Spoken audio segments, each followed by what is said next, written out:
आप लोगों से बहुत माज़रत चाहता हूँ, मैंने आप लोगों को तकलीफ़ दी, मगर मैं अपना नुक्ता नज़र मीडिया के सामने, अवाम के सामने रखना चाहता हूँ। हमारे बोलांग के एक जाली एमपीए जो उसने उसकी सारी ज़िंदगी की दास्तान ले लें, वो हमेशा तख़रीबकारी, दहशतगर्दी, लोगों को मारना, लोगों को अगवा करना, इस पर है। उसकी सियासत यही है।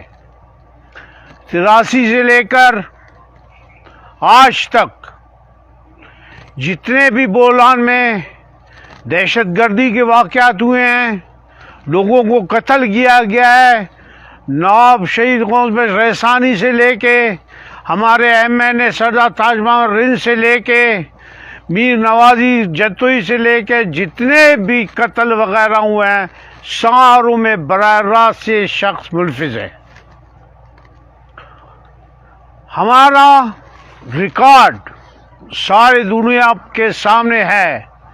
मैं 90 से एमपी हूँ, आज 2002 है, मगर 30 साल में रहा हूँ। मेरे खिलाफ एक ना एफआईआर न एक मुकदमा सारे बोलांग को आप देख सकते हैं न दर्ज हुआ है, न एक पर मैंने कोई मुकदमा दर्ज किया है।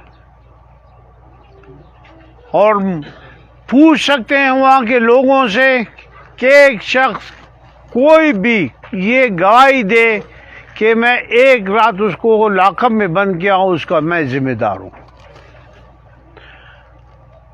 बदकिस्मती से ये शख्स जो सिंध से इम्पोर्टेड है,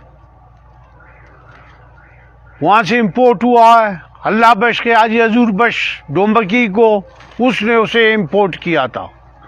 एक हमारे सैयद हैं, सैयद अमीर शाह, उसने वहाँ से इसको इम्पोर्ट किया था। ये हमारे गले में फिट हुआ, मुसल्लत हुआ है।